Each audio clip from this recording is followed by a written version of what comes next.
إن الله وإنا إليه راجعون. طبعا قبل ما نبدأ الفيديو، اللي بده يفكر إنه عم بعمل هالفيديو مشان أجيب مشاهدات أو أجيب كم لايك، فخلي هالتفكير لإلك بس. ما بهمني تفكيرك، يعني اللي بهمني اللي بدي أحكيه، اللي بهمني اللي بدي أذكره بهالفيديو بس. طبعا بنعزي كل أهلنا بسوريا وبتركيا وحتى بلبنان صار هالشي، بأي دولة صارت وصار إضرار جريح وقتيل. طبعا بنعزيهم، العمر إلكم وإن الله وإنا إليه راجعون. طبعا هالشي ما راح يبرد القلب ولا راح يطيب الجرح. هالكلام ما راح يأثر على شيء، هالشي بإرادة رب العالمين، ما فينا نحكم على شيء اللي الله كاتب لنا اياه. طبعا مثل ما ذكرنا انه لا إرادة على حكم الله، وما كان ناقص الا على الشعب السوري هالزلزال ليخلص علينا كلياتنا. فوق كل هالشيء، المحن اللي عم يمرقوا فيه، في عالم عم تسرق. شفنا فيديوهات ما فينا نعرضه لانه عم تبين وجوه، عالم عم تطلع من محلاتها لانه عم بتصير زلزال، وفي عالم عم تفوت عم تسرق. يعني فوق الغضب رب العالمين نازل علينا، ونحن فوق هالشيء عم نعصي. فوق هالزل وفوق هالمطر وفوق هالتعتير، فوق الزلزال. ليش؟ اخ ما عاد يرحم اخوه، ما عاد يرحم جاره، ما عاد يرحم قرايبينه. كل واحد صار عنده شوية فرصة بينهب اخوه، بينهب جاره. اذا شوية زلزال هزت قلوبكم كلياتكم، فما بالكم بهزة يوم القيامة. طبعا بهالظروف وبهالمحن وبهالزلزال كل المساعدات عم تروح لتركيا. تركيا دولة مو محتاجة لانه هي واقفة على رجليها. تركيا واقفة على رجليها. اللي محتاجة اكثر شيء سوريا.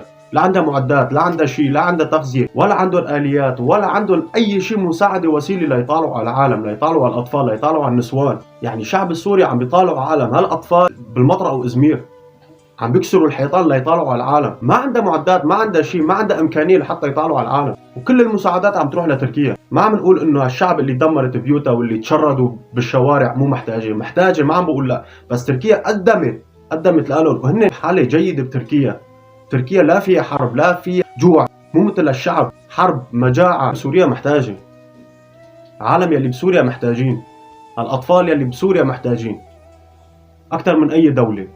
وفوق كل هالشي، فوق كل هالظروف، في عالم ما عندها خبز بسوريا عم تروح عم تشتري خبز دبل عم يشتروه.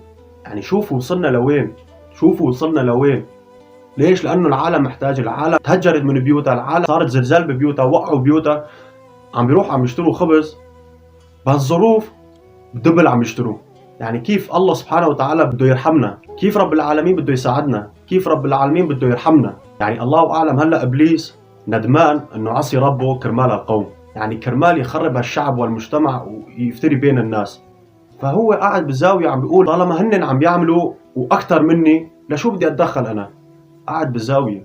طبعا شكرا لأي دولة ساهمت بالموضوع وساعدت، شكرا لأي شخص ساعد بالموضوع وساهمت كمان، وشكرا لأي واحد حتى لو بكلمة أو بدعاء ساعد أهلنا اللي بسوريا.